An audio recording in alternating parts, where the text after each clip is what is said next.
Thank you all for coming in. The Columbian is pleased to welcome representatives from Evergreen Public Schools and here to speak about the bond measure that is on the, I believe, February 13th ballot. The people in the Evergreen District will have a chance to vote on. And just so you know, I'm Greg Jane, editorial page editor, and then managing editor Craig Brown, and Scott and Jody Campbell, the other members of our editorial board, send their apologies. They're both out sick today. It's going around, so you're stuck with just the two of us. But this should be an informal meeting. Just we're looking for some information about the bond, and I think it's an opportunity for you to speak to our readers and the public in support of the bond, and just clarify some of the issues with it. And just so you know, we are recording this. We will post it unedited on our website for the benefit of our readers. So anyway, let's start with, can you please introduce yourselves, and we'll start down. Yeah, I'm Mike Merlino. I'm the COO for the school district, and I've been with Evergreen since 2000, so it's been a good little run. Yeah. I'm Victoria Bradford. I'm on the school board, and I've been on the board for 18 years. And I'm John Steach, the current superintendent for Evergreen. I joined the district 3.5 years ago as deputy superintendent. And after the board put me through a 2.5-year job interview, they offered me the job last year. Great. Well, again, thank you all for coming in. Let's start with John. Can you just give us some basic nuts and bolts of what this bond entails? So I think when I start talking about the bond, I usually start back in 2002, which is the last time Evergreen passed a construction bond. At that time, we did some major work. We renovated Evergreen High School, built Union High School, had elementaries in that.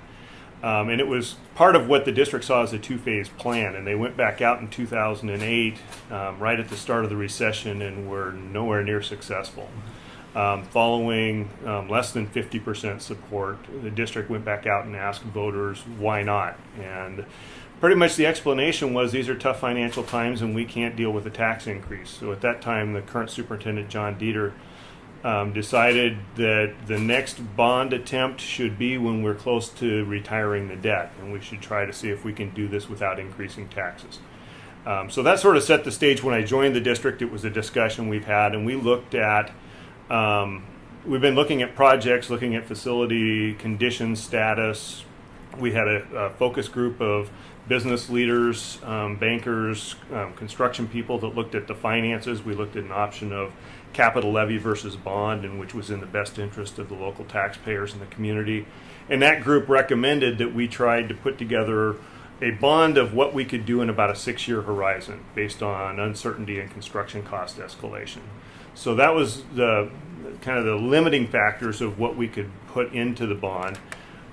We then went through and looked at the rankings that we had in a whole variety of areas on facilities, came up with a composite score, and did kind of an analytical straw man of what projects were going to be on there. Went out with a community survey to get feedback, and also created a focus group of stakeholders that came in and looked at our straw man and gave us feedback, and we made those final adjustments. So when it comes down to the nuts and bolts of the project, we're looking at, within the 6-year span of passing this, of replacing 5 of our elementary schools. And when you say replace, would they be reconstructed from the ground up? Yes. Okay. That's one of the lessons that we had from looking at Evergreen High School and Union High School, is if you compare those two campuses today, and if you share with people that they basically cost the same amount of money, and Evergreen took much longer to construct, and we had to house students there while we did it, it really, and it's played out over and over again, that renovation of school facilities is not as cost effective as people think. And for the amount of money, and given the constraints of some of our facilities, especially when you look at the elementary schools, we have 3 of them that have multi-building campuses that are California-style campuses, and in today's safety environment, the designs of the early 60s don't really meet our safety standards now. So we are looking at replacing all of the facilities that are on the list, especially the 5 elementary schools. And you'd have Marion, Sifton, Burton, Ellsworth, and Image. Image being the newest school built in the 70s, and part of the struggles that we have with the schools that were constructed in the 70s was the design standards at the time from the state were based on a 20 to 30 year life expectancy of the facilities. There was a lot of economical construction at the time that we're now dealing with the legacy of that. Image not only has that shorter design life and the roof truss issues that Columbian did a nice article on 2 weeks ago, but we've also been unable to isolate the source of lead in the drinking water and been providing bottled water. And in addition to that, we don't even own all the property at Image. SEH owns over half of our parking lot. So looking at all of those combinations as well as the siting next to SEH, the decision was made to use the property that we had purchased years ago for the middle school site, which is in the Image current boundary, to move Image and rebuild it on the new location. And it allows us to use Image for the renovation of Marion, which there's not enough space on that campus to build next to it. So we would be building a new elementary school in addition to renovating those 5. Another benefit we get out of this is increasing the capacity of the elementary schools. We have 368 portable classrooms currently used in the district, and through feedback from the community and the survey and our own understanding and taking a look at, we've got portables that are from the 1980s and 1990s that really need to be eliminated. This bond package would reduce I think 170 of those 368 portables. It would get us down to just about 200 left. And that's by increasing the capacity of the elementary schools that we'd be replacing, as well as adding this other elementary school. I'm sorry, let me follow up really quick. Okay. So for the 5 elementary schools that would be rebuilt, would they all remain on the same location? Other than the Image. Same property? Other than Image. Image would move.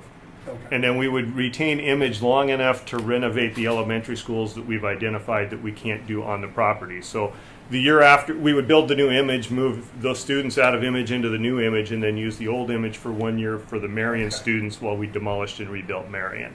Okay. And Burton would move just down the street. Yeah, Burton wouldn't be on the exact same property because our transportation department doesn't have room to expand, and we either would need to move Burton off of that property or buy a satellite transportation lot and split our transportation into. And we feel we're much better off keeping transportation together. And with the central office just being a block away, Right. The plan is to remove our 1980s vintage portable administrative service center and build a new Burton on that property, and then convert the existing Burton over into transportation. And we're still exploring trying to get the maintenance department there. Our maintenance yard actually is adjacent to Cascadia Skills Center, and it would allow us, if we could vacate that, to be able to sell that property to Cascadia, which would allow them more room to expand in the future as well. So we've got a couple of dominoes that we're looking for property to reconfigure the district into a way that really makes more sense and better serves the community. And then one other clarification, you mentioned in 2008 that a bond measure failed with less than 50% of the vote, and you need to get 60%. 60, right. Okay, just Yes. wanted to 60%. Yeah, Mike, what is the total cost of this request? So the ask is $695 million. So the question is the total cost for the taxpayer. As John mentioned, so $695 million is the bond authorization. We passed that. That generates about another $95 million in state match funds. And then we're looking at in excess of, nice shot, of 10, 12 million in impact fees in addition. So when you throw the full dollar amount together, it's in excess of 800 million. So it's a significant amount of money, no doubt about it. But as John mentioned also, in 2002 was the last time that we passed a bond. So we are debt-free as a district at the end of 2021. So the bond passes in 2018. We would issue debt. There would be a crossover in 19, 20, 21. But in each of those years, the existing debt starts dropping. So we look to keep the rate per thousand. We're at $1.69 in 17. This sets it at about $1.77 for 18, 19, 20 year period, depending on what we ultimately sell the bonds for. So that's why we've looked at a home at $250,000 in the beginning, and then if in 17, as you move forward to 19, it's about a $20 increase the first year. And then depending on the McCleary, the implementation of McCleary and how that, if it stays as it is now, so that when they pass McCleary, when you look at school bonds, not just bonds, but school funding, there's actually a reduction in 19 from what homes were paying in 2017. I think we've got a pretty good chart that outlines that.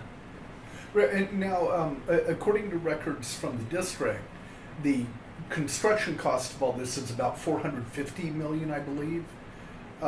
Why the discrepancy? Why is the ask so much more? Well, I think we'll spend the $800 million. I'm not sure when you refer to the 450. You talk about the replacement of the buildings, or so there's the let's see, suggested initially estimated it would need $450 million for construction. I think that was prior to the cost escalation of construction that we saw over the last year. We compared a couple projects between, I think it was Camas and Ridgefield, that were almost identical projects, and there was a 30% increase in construction costs from one year to the next. Okay. We built in a 6% inflationary factor. And when you look at some of the projects on the end, I had talked about just the elementary projects. In addition to that, we're replacing Wyest Middle School and Mountain View High School.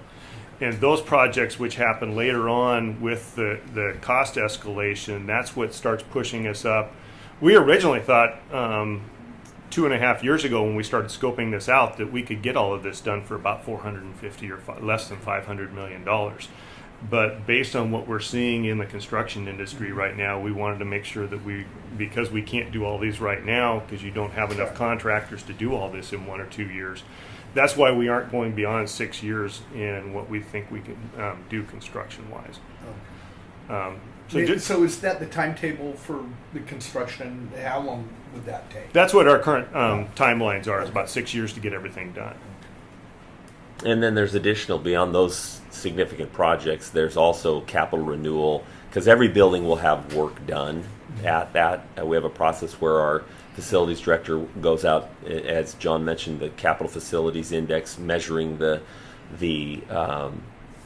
not, I would say health, but the major components of a building. She has gone out to all of the buildings, met with the staff in the buildings, and saying these are the things we need from the district's perspective to continue to extend the life of the building.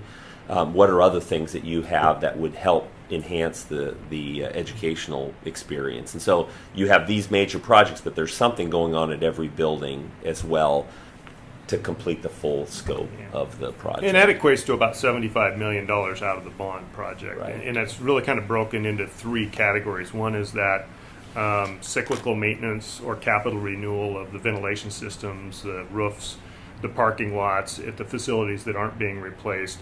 Then there's the part like Mike was speaking to, of what are those enhancements. We have some elementaries that have much smaller covered play areas than others, and we're looking at trying to make that equal between all the elementary schools. So we went out and did those surveys at all the buildings. And then the third component is we looked at some district-wide things that really needed to be addressed as a district. I had it in my head and I just drew a blank. But we've got turf fields at the high schools built into that. We looked at our musical instruments. Right. And musical instruments, we actually keep these for well over 20 years, which would be the life of the bond. And we've got instruments that are 30 plus years old that are pretty beat up. So we built in money to replace musical instruments. We're replacing the lighting systems and the sound systems at the auditoriums. There's some furniture things that are built in. So we've got those 3 pots that equate to about $75 million. How many schools are in the district? We have 36 school sites. And one of those sites, though, is the Crestwood Mall, and we own 2 storefronts. And that's our post-high school transition program for 18 to 21-year-olds. And we've been leasing those storefronts for several years. One of the things that this bond also would do is we just purchased property on 136th Street right across from Winco, between Winco and Leroy Hagan Park. Mm-hmm. And we would be moving our alternative high school legacy to that location, our post-high school 18 to 21-year-old transition program, as well as our 49th Street behavioral program, and putting all of those 3 programs along with the plan is to put the administrative service center there if we can't find a building to buy cheaper between now and the time we have to make that commitment. We've been out trying to find a new building to get us off of that property to make room for Burton for about 2 years now, 2 to 3 years. And we found several that were perfect, that people wanted to lease us for over $1 million a year. And we said, if we can't buy it, we're not going to move into it. And that's why we don't want to put a bunch of money into an ASC or a central office. But then again, we have that property next to Burton, which is much better used as Burton. And we will do the cheapest option that we can find when we finally have to make sure we're off of that property to meet the Burton construction timeline. I think what is the district's annual budget? I think this year's around 350 million. I'm still trying to finish all the projects on the list too. So there's kind of one other. I mentioned East Middle School and Mountain View High School. The other big project on this is Heritage High School. It was built as a 3-year high school when it was constructed, and the district at that time had K-6 in elementary, 7 through 9 junior high schools, and 10 through 12 high schools. The year it opened, we did the shift and went to middle schools and opened Heritage as a 4-year high school with 30 portable classrooms. Being one of our, not a very old elementary school or high school, one of the things we talked about was how long do we really want to have those portables there, and shouldn't we actually invest? So this bond would actually provide for an additional classroom wing attached to the existing school to be able to eliminate all of those portables as well. Oh, okay. That's why there's so many portables there. Right. Everybody go, Jesus. The year it opened, it's basically the freshman Okay. wing is portables. Uh-huh. I think we have one of the original graduates working as a reporter here. Yeah. Larissa Harshman. That's Yeah. great. So I think I've kind of hit all the projects those now. are the those are the major. So you can see there's high school, elementary, middle school, and district central No, program. and just to clarify, so Heritage would be adding a wing, Right. but Mountain View would be entirely reconstructed. Yeah, and we've talked about trying to keep the gymnasium and the auditorium at both Mountain View and Y East, but interconnecting it with a new building, so it would be a single building campus with a identifiable central office entrance at the front of the school. It's another safety concern we have with many of our schools that we're going to try to address in this bond, is get the office out to the front at the parking lot so people aren't wandering by open classrooms before they ever get to the office. Yeah. Question I had, and I think I know the answer, but so what effect, if any, does McCleary have on the way that school buildings are financed in the state of Washington? McCleary didn't change Doesn't have it. any That's impact. what I thought. So Yeah. it doesn't. So the state is not going to be giving you suddenly a big pot of money under the No. covers. They're not No. even going to give us a big pot of money to operate the schools under McCleary. Yeah. Well, that's Net. true. That's Yeah. for another editorial. That is, Yeah. but yeah, no, they didn't change anything. Okay, that's what I. Yeah, and we are going back with the current state, they call it state matching funds, but it's really more state assistance funds, because if you look at the fact that we're going to do, It's not going to be 1-to-1 if they're going to give No. you No. $100 million $100 for- on that, 700 yeah. and some, yeah. right, and there's some inequities built into that. Like our covered play area structures, they count as 50% of the square footage of that counts towards our square footage in the building. So if you counted up all our covered play areas at the elementary school, the state tells us I should house 550 students under those full time. It's gonna Where get drafty in the winter. having been from Eastern Washington, where they don't build covered play areas, it creates an inequity in school funding across the state, and that's one of the things that I think we as a district need to push on with our legislators. The most recently, they finally passed the capital budget, and in the capital budget is a study of the school construction assistance program. So we will have the ability to share our concerns. I mean, there are a number of concerns with the But program. by the time it gets digested, anything happens to the students studying and playing and working. It won't impact what's going to happen Yeah. with this bond. Sure, that makes sense. As a school board member, Victoria, what are you hearing from your constituents, and how are you getting the word out? Well, I know that there is a Yes campaign running separately from the board's or the school district's informational campaign, Right. and they've got quite a social media presence out there. I'm hearing good things out in the community. I think that people appreciated that back in 2008, when John Dieter brought us the information, and Mike, about how do we proceed forward and not put a undue burden on the taxpayer, we said, we're going to hold out. And it wasn't that the need hasn't been there for a while, but we made a commitment at that time. And it was a to the taxpayer commitment because the economy, we were right in the midst of it all, and people just couldn't handle it. And so we feel like we listened, and now we're doing what we said we would do, and we're going to be playing catch up on a lot of these buildings. I mean, there's some situations out there that really need addressing. And the other thing is we have a real belief in equity for our students across the district. We don't like having special kind of the schools you tour and then the other ones nobody sees. We want everybody in all of our schools, and we do that now. But I have to tell you, there's some inequities in what some children experience when they go to school versus others in our district. The instruction is there, the caring for our kids is there, but the buildings just aren't what they need to be.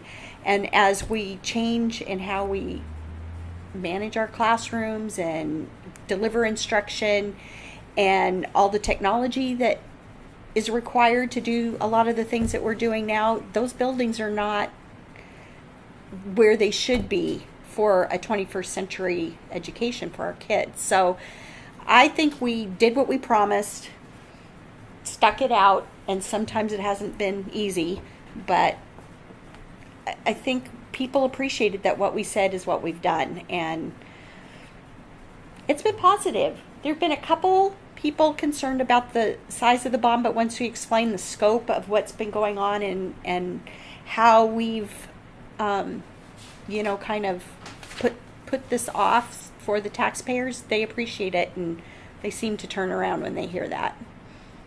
It's not that much bigger than the one Vancouver passed last year, so I think that was $1.35. Yeah. This was $1.77. Yeah, and I think people also appreciate the fact that when we brought our one-to-one initiative into the schools, we did not go out for a technology levy. We did that out of our general fund. And we also, as you know, we're, I don't know how many districts in the nation, I probably can count them on one hand, that are Energy Star sustaining partners. We've saved a lot of money just with our energy savings program. Yeah, I written about that. It's Yeah, a lot of money. it's a lot. And so we've been very, very fiscally responsible, and people appreciate that. I think one thing, looping back to McCleary, while McCleary doesn't have a direct impact on the funding for facilities, since 2008, we have budgeted between $3 and $5 million a year for capital renewal to be able to do those ventilation systems, the roofs, all of that. That's come out of the general fund. And with this recent restructure in McCleary, one of the concerns that we have is if this bond weren't to pass, do we still have that amount of money that isn't tied up now with the categorical funding that the state's starting to provide, and being able to much more clearly define how we can spend certain dollars. So the concern is, do we still have that money to be able to continue to put out of the general fund into our facilities? And that's part of the reason that we built that into this bond, to have that $3 to $5 million a year continuing for the next 6 to 8 years. So you wouldn't have that be part of your general fund for the next few years? And the Right. capital renewal part that's been in Would come out of the bond instead of the general bond fund. proceeds, okay. We still have to pay off Gila High School out of the general fund, and we've got how many years left, Mike? I think it goes to 2027. 27. Okay, so we've got 9 more years to pay $1 million a year into a sinking fund to repay that $17 million zero interest loan from the federal government. Why has that building been open? Has it been open that long already? 5 years? No, I think we issued the bonds in 2010 to start the Wow. construction, and so seven. And I mean, it's another part of the thing when we talk about the bond is we still did do a lot of things we've done a lot to keep our buildings maintained, and we've opening Gila without any taxpayer increase, huge. I mean, hugely significant. We built Gila for approximately $30 million, and it's about $15 million that it costs the school district. So because we leveraged a bond. Quality school construction when the economy went in the tank, the feds made those bonds available where you repay the principal and the federal government will pay the interest. So what we've been doing is every year setting aside right around $1 million, investing it so that the $17 million repayment costs us about $14 million because with the investment earnings. So we basically built that school, which is a beautiful school, for about $14 million, half the cost. A great thing. Crestline, horrible situation, but rebuilt a school in the meantime. And then, as John mentions, the money that we've contributed out of the general fund to maintain our facilities, which was one of the priorities the board had, even with everything that happened with the economy, we needed to continue to do that. And we made cuts in that window without reducing a teacher and actually going to full day kindergarten in the middle of that. So I mean, there's a lot of things that I think the district has done that have been very positive for the kids, certainly, and for the taxpayers. I mean, there's no question the board has always been conscious of that, of the impact. You talk about the Vancouver and the Evergreen bonds and the rate difference. A lot of that is just because of the difference in value. I mean, there's just more value inside the Vancouver School District than there is in the Evergreen, and that's why the board has always been very conscious of what is happening and the impact on the taxpayer. Suburban pattern than Vancouver does. Right, right. Now, this bond, I think you said it plans for one new elementary school. Well, is there any need coming for a new high school, for an additional high school? We just had enrollment projections done by a demographer that we contract with, and we do it about every 3 years. And the enrollment projections show us at the high school level we'll see an increase of maybe 600 or so students. So I mentioned the property we purchased right. I'm sorry, that's between now and when? The next 10 years. Okay. And that's almost full build out of the district because we don't have very many areas left within our school district boundary that aren't developed. We've got Green Mountain as the primary area that's remaining. Other than that, it's just some infill here and there. But in addition to the property between Winco and Leroy Hagan Park, next to Winco going to the south, we purchased 6 acres there. And the purpose for that is to hold that for a future high school similar to Gila High School. So if we have an increase of 600 students, and our high schools are pretty much maxed out now, the thinking is we'd see when that growth actually occurs, we would go out, work with the community, with CREDC, talk about what really should a focus of a high school be to best serve our community and our students. You know, if I had to pick now, I'd probably pick an aviation, aerospace, and engineering high school that would greatly complement Gila, but under the same philosophy that it's accessible to every student in our district. But that hasn't been determined. That hasn't been determined, but we did buy the property and are holding it for that specific purpose. Middle school wise, I've got some concerns just with the size of our middle schools. Our smallest middle school is in the top 50 largest in the state. Our largest is in the top 3.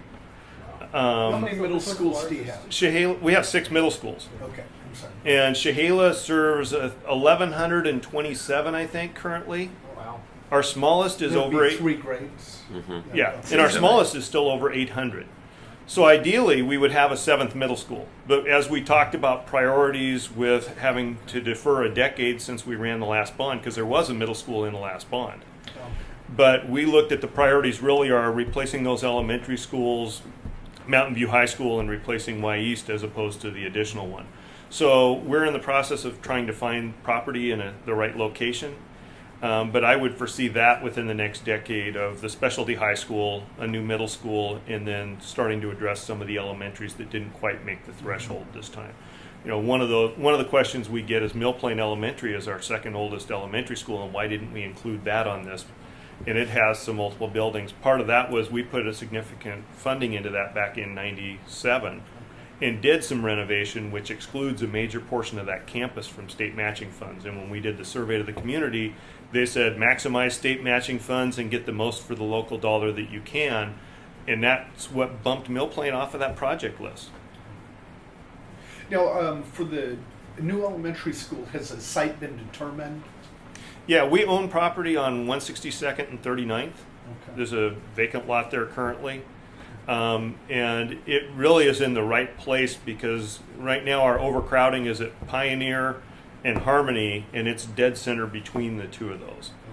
We also have overcrowding at Endeavor and Image, But with the new image and the opening of that new school in a larger Sifton, which would be the first 3 elementaries we would do, we can foresee being able to redistrict the elementary boundaries and drop every elementary in the school down to about 550 students each. So we wouldn't have any more 700 plus middle or elementary schools. And how would you go about the redistricting? That's So- going to be or a community redesigning process that the boundaries. board has final decision on. So How would you approach that? Well, in what we've done in the past is have the committee is made up of parents from the schools that would be affected, and working with them, showing them all of the 'Cause the that can be a logistics. difficult It's very, process. but you know what? I have to tell you, it's been a long time that since we've been doing boundaries where we've had even anybody show up at a board meeting on the final night, because our process is so inclusive. We get out there, have lots of public input, everybody's been brought on board, and when people feel like they've been heard and they've been able to influence the situation, by the time it comes to the board, we get the easy job of just approving what's been finally worked out. But we won't be like the current situation in Washington, D.C. I'm just saying. So we work it out. So, I feel really good about our process because I talk to other board members and from other districts, and when they hear we have no issue, we've not had issues for years regarding boundary changes, they're just stunned. Yeah, that's always a contentious one. Yes. Yeah, it can be. Yeah. That's how I got involved in public education when my daughter was a first grader and they wanted to move us from Harmony after 1 year being open. It's like, wait a minute. So, Well, there you go. What happens if this doesn't pass? if it doesn't pass, we're going to have a hard conversation about how are we going to handle this? I mean, the need is great and it's been deferred for a long time. It will not be, it won't be good for the students of our district.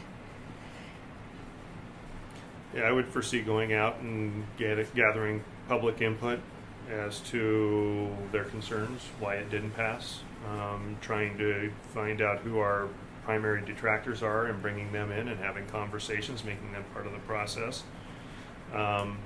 Regroup and decide what would the community support and what could we go back out with in the future. And we're at the point where we have to do something. Like I said, we may not have the $3 to $5 million a year to continue to put into keeping our facilities as in the condition that they are today. And some of these issues aren't going to get any better unless we address them. And ultimately, So just the cost is not going to go down. no, it No. just becomes more expensive. Yeah. I mean, the project list, which is greater than, I mean, honestly, the project list is greater than the $695 million ask. I mean, if you just think about the size of our district, I think we have 14 schools actually that qualify for state match, and this addresses 7 of those, I think, something like that. So, and with cost escalation, things just get more expensive. And if you think of the fact that we would say that we would be debt-free in 2022, that may sound great if you're getting ready for retirement. But a school district is a going concern. We're going to be around here as long as the community is. We have more than $2 billion worth of facilities that we take care of. And if you realize that the $2 billion has to be renovated or updated on even a 50-year cycle, that's $40 million a year we need to be putting into our facilities. And if we aren't collecting the $40 million this year, next year, the next year, there's $120 million of future. It creates a bow wave. We have an opportunity now to move forward without increasing taxes, and to be able to address, a quarter to a third of the overall facilities in the district at one time. Now, John, you said if it doesn't pass, one thing you would do is bring in the detractors, find out where the drawback was. What are you hearing from detractors? Why are people opposing this? Well, when we did the surveys, we put a survey out in September that gave the dollar figure and the project list and said, would you be very likely, somewhat likely, or not likely, or undecided on support on this? We had 68% said they would be very or somewhat likely to support this. And the people who said that they weren't going to support it, we gave them a chance to give us feedback on that. And the biggest question was, what's it going to do to my tax rates and my total taxes? We think we've answered that.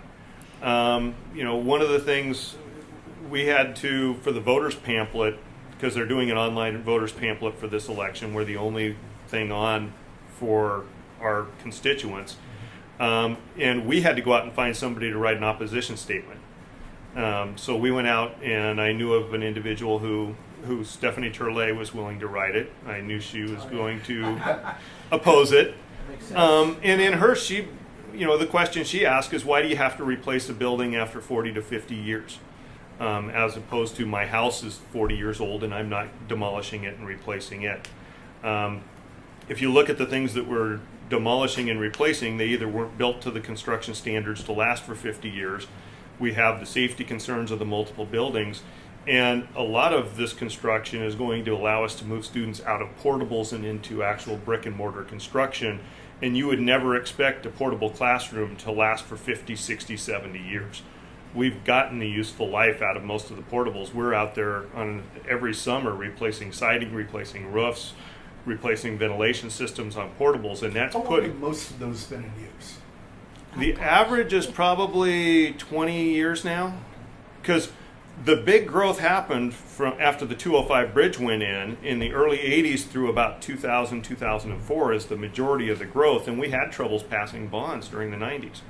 And when we didn't pass bonds, we used impact fees and bought portables, which were much cheaper. And now we've got that huge legacy of portables that we need to deal with. So part of my goal is at least to get rid of everything older than about 93. And even with getting everything older than 93, that's that 200 portables that we still have remaining, or portable classrooms. And that's something that our detractors never really addressed, is the age of the portables, and that those really are disposable in some way after 30, 40 years.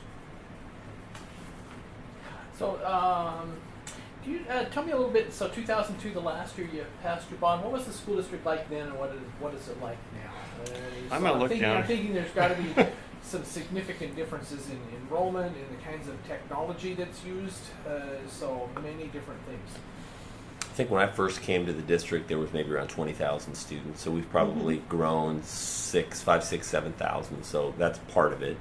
And again, that's how many years? About 20? 2000. Okay. I started in 2000. How many schools have been added since then? Gosh. York and Heritage were right at the beginning. Mm-hmm. Columbia Valley, Endeavor, Union. No middle schools. Middle schools. But we added, actually, Chehalis and Illahee were right Yeah. at the beginning when I started. So at least 7 or 8 schools probably. Mm-hmm. Right at, as John said, right at the end of the 90s to early 2000s. In the 2002 bond, we replaced Cascade, rebuilt Cascade and Covington and Orchard. So you got 3 rebuilt schools, added Columbia Valley, added Union, and added Endeavor. I think those were the 3 schools that were added. Mm-hmm. So we've added a number of schools, but when I started in the district, I think the free and reduced population was about 32%, right around in that number, which spiked as high as almost 50. It's come down a little bit this year. I think as the economy's changed, it's come down a little bit. The ELL population, I think we had maybe 800 kids at that in the beginning, so 800 out of 20,000, less than whatever that percent. Now we've got about 3,500, 3,600. So there's been a significant, the demographics have changed a lot in the district in that time, whether that's financially or whether that's speaking population of How the does that district. changing demographic affect facilities?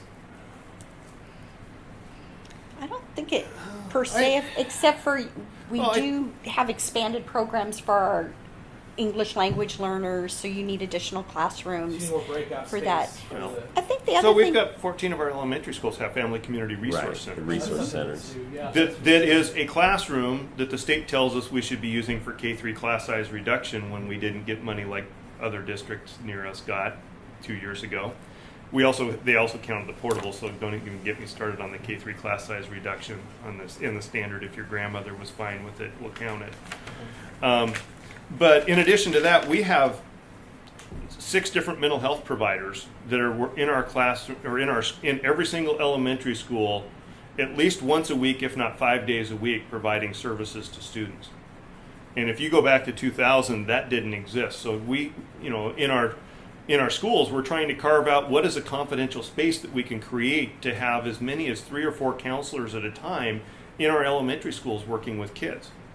And that's one of the things that we're working with the architects to design into these schools, knowing full well this is something that isn't going to, we don't see it getting any better than it is today. If anything, it's continuing the trend towards more of these services being needed for our students.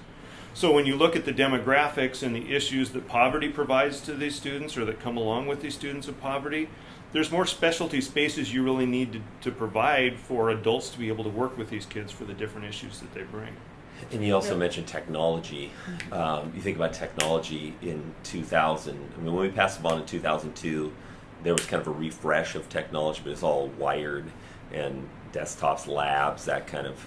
And we now, I think we have one of the largest wireless networks, definitely in the community, if not in a much broader. Curriculum has changed significantly where it was books, and we used to have departments that managed books. Now we've gone to, as John mentioned, the LIFT initiative, the one-to-one initiative that we have completely changed the curriculum support to where now a student's got their device and they have the ability to access their curriculum online. This is the first year that we've gotten to that, as well as be assessed throughout the year and different assessment and tools. more project-based learning, which where changes. You've got kids needing spaces to create things that they're just not doing worksheets anymore. I mean, it's definitely a different look in a classroom. Yeah, the one-to-one initiative is all based on personalized learning. So we did 2 years of definition and training in personalized learning strategies, of which problem and project-based learning is a key component of that before we ever got to the point of rolling out devices. So as we're talking about what does a prototypical elementary school look like, the question that we need to answer is what are those spaces where kids can actually work on projects that we kind of break down those barriers that have historically been there. One of the things we did early on in that initiative was we read the book Most Likely to Succeed by Tony Wagner, and we took that documentary and we had every teacher in our district watch that documentary. And I don't know if you've seen it or not, but it highlights High Tech High School down in San Diego, which is a complete project-based charter school where you're really working on interdisciplinary projects and you're connecting your learning to real-life situations where you're writing about things, reading about things, and coming up with work products for authentic audiences and integrating all of your content areas together instead of dividing your day by 6 different periods. So philosophically, that's the direction we want to go. But and while we're doing that, we're trying to balance the design with, I also don't want to be the superintendent known for building the open classroom concept that I went to elementary school in. So we're trying to temper that to some degree on how do we create it where it's flexible and you can isolate a classroom auditorially or sound-wise where you're not getting interrupted when you want it that way, but also have a roll-up door that opens up to a common area where you can expand your classroom to twice the size and create more working area and be able to work with other classrooms as well.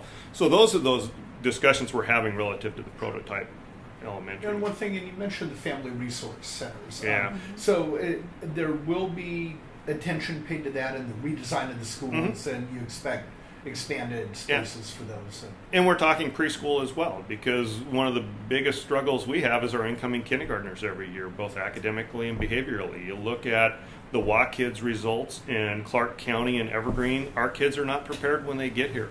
So how are we working with our partners in the community to create more preschool opportunities for all of our kids? We have a partnership right now with the ESD. We just opened the Crestview Early Learning Center and trying to do a blended model where we can have for pay daycare with Head Start and ECAP and special ed preschool all mixed together, and we can actually serve kids as best as possible. And they're using that as a model to hopefully be able to expand that out and to come to a more type of a universal preschool preschool daycare experience for our families.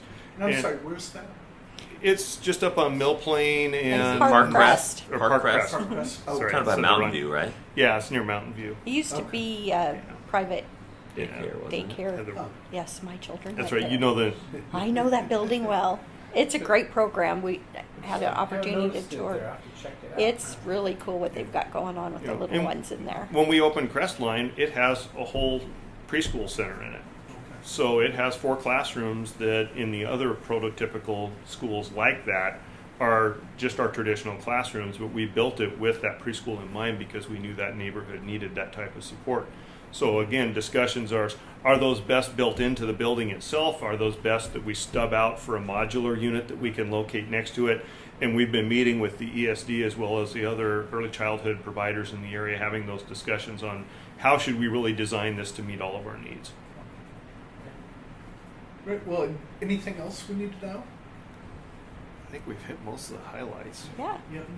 No, I asked my only tough question. I can't remember what it is. And if anyone has any further questions, obviously Yeah. they can go to the district's website. They can give the district a call, and someone will be happy to answer any questions. Great. Well, thank you very much for your time. Thank Well, you. thank you. Thank We you. appreciate the Yeah. opportunity to talk. Appreciate that.